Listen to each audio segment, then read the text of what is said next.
নমস্কার দর্শক বন্ধু, আশা করি সবাই ভালো আছেন। আজ বিষয় হলো শত্রুতা বা শত্রু কিভাবে হয়। নিজের করতলে হস্তরেখার মধ্যে জেনে নিন যে আমরা শত্রুকে কোন দিক থেকে শত্রু, কেন শত্রুতা, এবং জন্মছকে সম্পর্ক জানাবো। শত্রুকে ঘাত প্রতিঘাত জীবন জর্জরিত করে দেয়। প্রতিবেশী শত্রু, নিজের শত্রু, রোগ শত্রু, এই যে সবথেকে আমি নিজে মনে করি ব্যক্তিগতভাবে যে আমাদের জীবনে বড় শত্রু মনে করি রোগ ব্যাধি। যেটি শত্রু, সিম্পল শত্রু থেকে বাঁচার অনেক উপায় আছে, কিন্তু রোগ থেকে বাঁচার খুব কঠিন। জন্মের পাপ, নিজের কুকর্ম, নিজের কু অভ্যাস, রোগ ব্যাধি সৃষ্টি হয়ে যায়। চলাফেরার জন্য শত্রু বৃদ্ধি হয়। জানবো কিভাবে নিজের হাতে যে আমার কোন শত্রু অ্যাটাক করছে। জেনে নিন শত্রু দমনের এক বড় তন্ত্রকে জানাবো। ভিডিও লাস্ট ধৈর্য ধরে দেখবেন এবং লাইক শেয়ার করুন।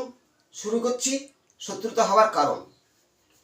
জীবনের শত্রু অনেক রকমের হয় বললাম। এবার জেনে নিন, প্রথম, আমরা লগ্ন যেখানে খুশি থাকতে পারে, সেই লগ্ন বিচারে বা চন্দ্র বিচারে 6 নম্বর ঘরটা দেখবেন। ওই 6 নম্বর ঘর আমি বোর্ডের মধ্যে দেখাবো। এই যে 6 নম্বর ঘর, লগ্ন থেকে এই ষষ্ঠ ঘর, লগ্ন থেকে ষষ্ঠ ঘরে শনি, মঙ্গল, বুধ বা রাহু, কেতু।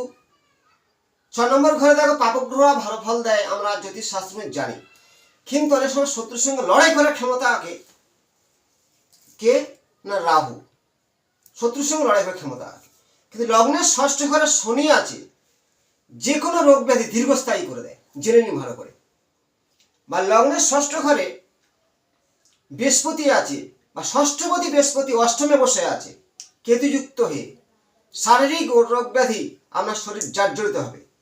লগ্নের ষষ্ঠ ঘরে শনি, মঙ্গল, বুধ আছে, লগ্ন থেকে ষষ্ঠ ঘরে শনি, মঙ্গল, বুধ আছে, বা লগ্ন থেকে অষ্টমে শনি, চন্দ্র, বুধ, বা রবি, শনি এবং বুধ।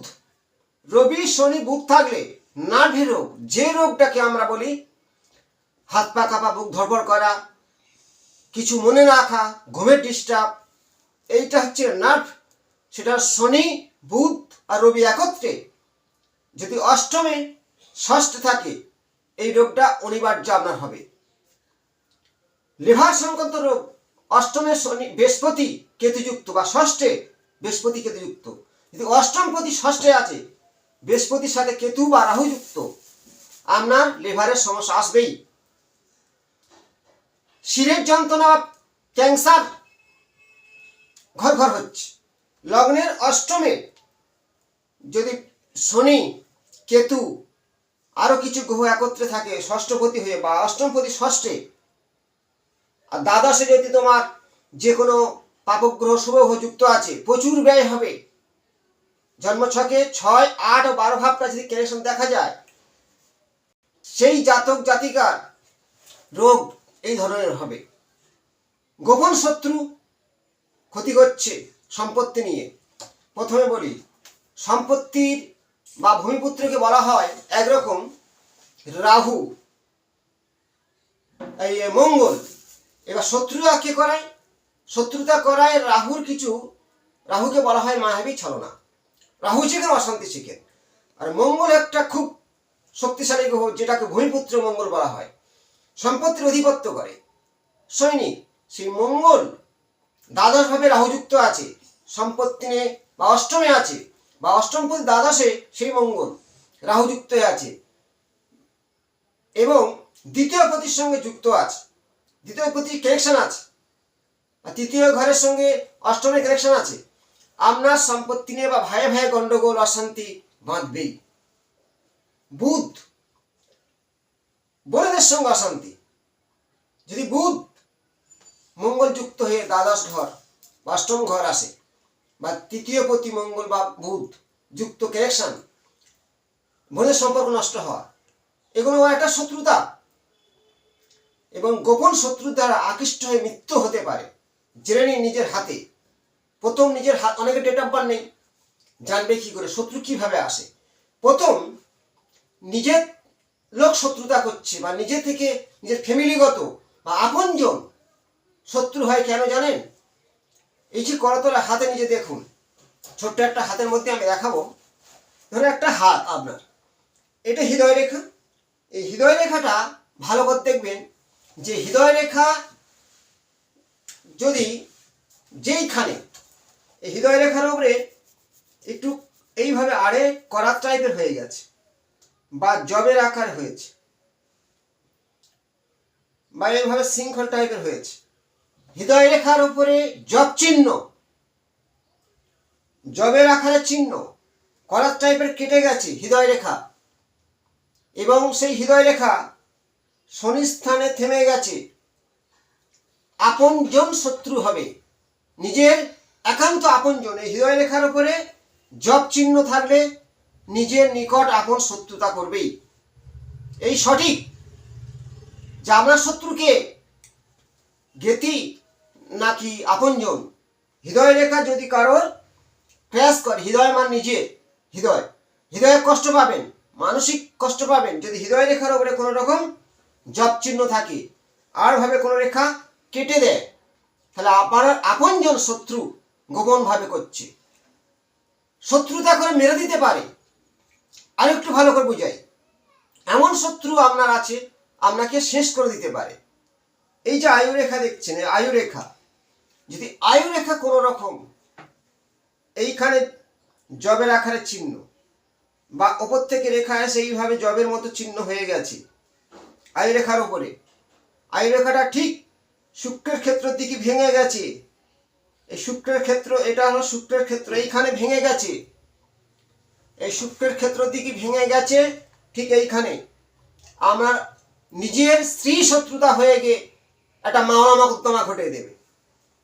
পুরুষ হলে আয়ু রেখা ভাঙা আছে, যে শত্রুর সঙ্গে নিজের স্ত্রীর সাথে শত্রুতা হচ্ছে, জেনে নিন। এই তত্ত্ব ইউটিউব চ্যানেলে আমি, আমার মনে হয় অনেকে জানে, জানাতে চায় না, আমি ফার্স্ট জানাচ্ছি, জেনে নিন যে আয়ু রেখার শুক্রের ক্ষেত্রের দিকে ভেঙেছে, যদি নারী হয় তার স্বামীর সঙ্গে শত্রুতা হবে, কোনো রকম অশান্তি গণ্ডগোল, এবং পুরুষ হলে তার স্ত্রীর সঙ্গে মামলা মোকদ্দমা হবে। এইখানে যদি আয়ু রেখা ভাঙা থাকে, একদম সঠিক এই তত্ত্ব, অসংখ্য ক্লায়েন্টে হস্তরেখা বিচার করে নিজে থেকে সেটাকে আমি ক্যালকুলেশন করে আজ ভিডিওর মাধ্যমে আপনার সামনে তুলে ধরছি। ভালো করে দেখবেন, আপনজন শত্রু, নিকট আপনজন কিভাবে বুঝবেন? আয়ু রেখা শুক্রের ক্ষেত্রের দিকে ভাঙা, আয়ু রেখায় গায়ে জব চিহ্ন, নিকট আপনার শত্রু, আপনজন শত্রু, একদম মিলিয়ে নিন। যে শত্রু শত্রু বলে তো, বিয়ে হয়েছে, সন্তান আছে, কোর্ট কাচারি হচ্ছে, বা কোনো কারোর দ্বারা অবৈধ সম্পর্ক করছে, তাকে মেরে দিল পটের কাঁটাকে সরিয়ে দেওয়ার জন্য। এবার এই যে শত্রুতা হওয়ার কারণ জানেন? আয়ু রেখাকে আমরা যে নিজের আয়ু, অবশ্যই আয়ু যেখানে ভাঙে সেই বছরে অসুস্থ হয়, কিন্তু এটা দাম্পত্য জীবনের শত্রুকে, শুক্রের ক্ষেত্র সুখদাতা, সেইখানে যদি আয়ু রেখার ক্ষেত্রে ভাঙা থাকে, আমরা নিকট আপনজন শত্রু, সেটা নিজের স্ত্রী হতে পারে, স্ত্রীর ক্ষেত্রে নিজের স্বামী হতে পারে, যে অবৈধ সম্পর্ক করছে, প্রয়োজনে মেরে দিতে পারে। এই তত্ত্ব, যে তত্ত্বটা আমি জানাচ্ছি আমার নিজের পরীক্ষিত করা, বিভিন্ন ক্লায়েন্টে দেখছি যে নিজের স্বামী তাকে স্ত্রীকে মেরে দিল, তার আয়ু রেখা শুক্রের ক্ষেত্রে ভাঙা, দাম্পত্য জীবনের সুখহীন করে দেয়। আর যদি কোনো জাতক জাতিকার ক্ষেত্রে, ঠিক রাহুর ক্ষেত্রে তীর চিহ্ন থাকে, জাতিভেদের সম্পর্ক হবে, তার জন্য আপনার ঘরের শত্রু এমনই করতে পারে, মৃত্যু পর্যন্ত হতে পারে। এই যে তত্ত্বগুলো বৈদিক জ্যোতিষশাস্ত্রের যত রকম আমরা শিখেছি, তাছাড়া এক্সট্রা মানুষকে দেখে প্রমাণ করে দেখলাম যে এই তত্ত্বগুলো অবশ্যই ভিডিও মাধ্যমে জানা উচিত, মানুষ সতর্ক হোক। তাহলে আপনার শত্রু ঘরে হোক বাইরে হোক, শত্রু শত্রু, শত্রুকে দমন করবো কিভাবে? ভালো তত্ত্ব জেনে নিন।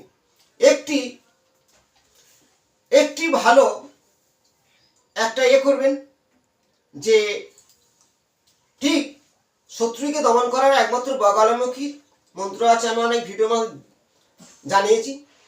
কিছুটা একটা তন্ত্র জানাচ্ছি, যে গুল পিরাক কিনতে পাওয়া যায়, যাবে বল্টু পিরাক বলা হয়। সর্ষের তেল কিনে আনবেন 50 গ্রাম, কাঁচের শিশির হতে হবে। বল্টু পিরাক শত্রুর নামগুলো তার একটা সাদা কাগজে লিখবেন লাল কালি দিয়ে, সেই বল্টু পিরাকের গায়ে জড়িয়ে সর্ষের তেলের মধ্যে প্রবেশ করাবেন, ছিপিয়ে এঁটে দেবেন। শত্রু, যা শত্রু তার নামগুলো লিখবেন এবং কালী কালী মহাকালী শত্রুর মুখে পড়ুক কালী বলে সেটা ছিপিয়ে এঁটে সর্ষের তেলের মধ্যে ঢুকিয়ে সেইটা আপনি যে কোনো বট গাছ, আসত্য গাছ বা শনি মন্দিরের কাছে পুঁতে আসবেন। এতে আপনার কিছু শত্রু দমন হবে।